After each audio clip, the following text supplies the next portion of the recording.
শ্রীরামকৃষ্ণদেবের জন্মতিথিতে শ্রদ্ধার্ঘ্য প্রধানমন্ত্রীর।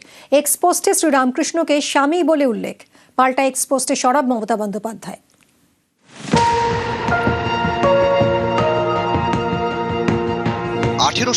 সাল হুগলির কামারপুকুরে জন্ম হয় গদাধর চট্টোপাধ্যায়ের। পরবর্তীকালে তিনি হয়ে ওঠেন শ্রী শ্রী রামকৃষ্ণ পরমহংসদেব। বৃহস্পতিবার তাঁর জন্মতিথিতে এক্স পোস্টে শ্রদ্ধা জানান প্রধানমন্ত্রী নরেন্দ্র মোদী। স্বামী রামকৃষ্ণ পরমহংসজিকে তাঁর জন্ম জয়ন্তীতে শ্রদ্ধাঞ্জলি। উনি যেভাবে আধ্যাত্মিকতা এবং সাধনাকে জীবনের শক্তিরূপে প্রতিষ্ঠা করেছেন তা যুগ যুগ ধরে মানবতার কল্যাণ করবে। তাঁর সুবিচার এবং বাণী সর্বদা অনুপ্রেরণা হয়ে থাকবে। এই পোস্টে রামকৃষ্ণদেবকে স্বামী উল্লেখ করেছেন প্রধানমন্ত্রী। এর পাল্টা এক্স পোস্ট করেছেন মুখ্যমন্ত্রী মমতা বন্দ্যোপাধ্যায়। লিখেছেন, আবারও হতবাক, আবারও আমাদের প্রধানমন্ত্রী বাংলার এক মহান ব্যক্তিত্বের প্রতি তাঁর সাংস্কৃতিক অসংবেদনশীলতাকে আগ্রাসীভাবে দেখিয়েছেন। বৃহস্পতিবার যুগাবতার শ্রী শ্রী রামকৃষ্ণ পরমহংসদেবের জন্মতিথি। তাকে সম্মান জানানোর চেষ্টা করতে গিয়ে প্রধানমন্ত্রী মহান সাধকের নামের সঙ্গে অনুপযুক্ত উপসর্গ স্বামী যুক্ত করেছেন, যেখানে শ্রী রামকৃষ্ণকে ঠাকুর হিসেবেই সম্মান জানানো হয়। ঠাকুর হলেন শ্রী শ্রী রামকৃষ্ণ পরমহংসদেব, মা হলেন মা শারদা এবং স্বামীজি হলেন স্বামী বিবেকানন্দ। প্রধানমন্ত্রীর কাছে বিনীত অনুরোধ, আধুনিক ভারত গড়ে তোলা বাংলার যুগান্তকারী এসব ব্যক্তিত্বদের জন্য নিত্য নতুন উপসর্গ এবং প্রত্যয় আবিষ্কার করবেন না। নিউজ 18 বাংলা।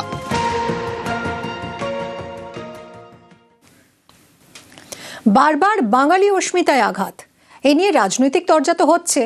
এই প্রশ্নটা উঠছে, বাঙালি বিশিষ্টদের সম্পর্কে বলার সময় কেন বারবার এমন ভুল?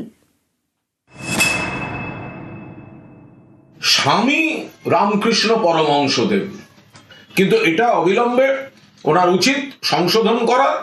স্বামী শব্দটা অন্য সন্ন্যাসীদের ক্ষেত্রে সাধারণ অর্থে যে প্রয়োগ হয়, ঠাকুর শ্রী শ্রী রামকৃষ্ণদেবের ক্ষেত্রে সেটা যে প্রযোজ্য নয়, এটা নরেন্দ্র মোদী আর বিজেপিকে কে বোঝাবে?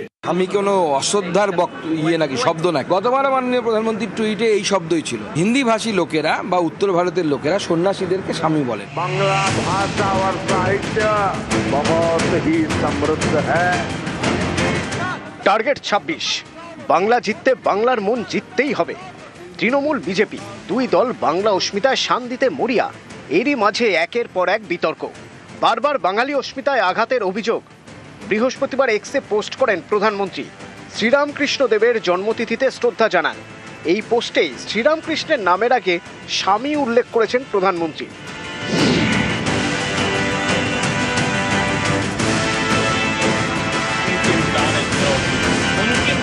এই প্রথম নয়, এর আগেও বাঙালি মনীষীদের নাম নিয়ে বিতর্ক হয়েছে। যেমনটা হয়েছিল গত ডিসেম্বরে বন্দে মাতরমের 150 বছর উপলক্ষে লোকসভায় আলোচনা। সেখানে বক্তব্য রাখতে গিয়ে প্রধানমন্ত্রীর মুখে শোনা যায় বঙ্কিম দা।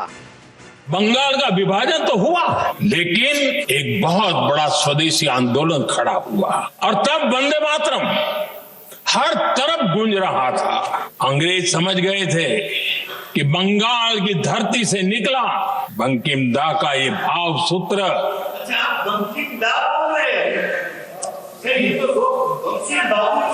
बंकिम बाबू बोले, अच्छा thank you thank you thank you thank you thank you, आपकी भावनाओं के लिए मैं आदर करता हूं। बंकिम बाबू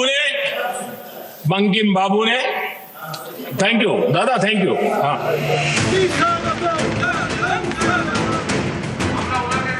গত জানুয়ারিতে পশ্চিমবঙ্গে আসেন বিজেপির সর্বভারতীয় সভাপতি নীতিন নবীন। রবীন্দ্রনাথ ঠাকুরের নোবেল পুরস্কার নিয়ে মন্তব্য করে বিতর্কে জড়ান। मैं कह सकता हूं, जिस कवि गुरु ने इस राज्य को ही नहीं पूरे देश को शिक्षा की नई पद्धति दी, जिसके लिए नोबेल शांति पुरस्कार दिया गया, वैसे आज रविंद्रनाथ ठाकुर जी को भी स्मरण कर रहा हूं।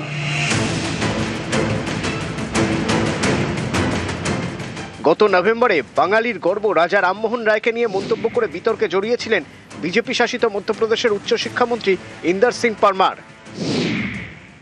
आगे बढ़ते थे, संतान पढ़ाना आता था। आज तक झारखंड में, पहले बिहार में था, वहां तक अंग्रेजी शिक्षा के माध्यम से इस देश के लोगों की आस्था बदलने का दुष्य चल रहा था। और जिसमें देश के कई सारे लोगों को फर्जी समाज सुधारक अंग्रेजों ने बना रखा था, जिसमें एक राजा राम मोहन राय भी थे, वो भी अंग्रेजों के दलाल के रूप में देश में काम करते रहे हैं। এবার স্বামী রামকৃষ্ণতে বিতর্ক। প্রধানমন্ত্রী তিনি বাংলা এবং বাঙালি সংস্কৃতির প্রতি জ্ঞানের আবার আজকে একটা স্বাক্ষর তিনি রেখেছেন, নমুনা তিনি রেখেছেন। বঙ্কিমদা থেকে শুরু করে প্রধানমন্ত্রীর যাবতীয় বাঙালি সংস্কৃতি সম্পর্কে কেন গায়ে পড়ে যেচে অপমান করা, শ্রী শ্রী রামকৃষ্ণদেব বলতে পারতেন, ঠাকুর রামকৃষ্ণদেব বলতে পারতেন, রামকৃষ্ণদেব পরমহংস বলতে পারতেন। যে বিশেষণ বিবেকানন্দের আগে প্রযোজ্য, সেই বিশেষণ কেন তিনি রামকৃষ্ণদেবের আগে লাগাচ্ছেন তা সত্যি আমাদের কাছে ধোঁয়াশা। আমি কোনো অশ্রদ্ধার নাকি শব্দ না। গতবার মাননীয় প্রধানমন্ত্রীর টুইটে এই শব্দই ছিল। হিন্দি ভাষী লোকেরা বা উত্তর ভারতের লোকেরা সন্ন্যাসীদেরকে স্বামী বলেন। গতবারও এই টুইট হয়েছিল। গতবার কিন্তু মুখ্যমন্ত্রী এই কথা বলেননি, এবার বলছেন, কারণ এবার ভোটটা আছে, ওনার বাঙালি সেন্টিমেন্টে ভোট করতে হবে। নিউজ 18 বাংলা।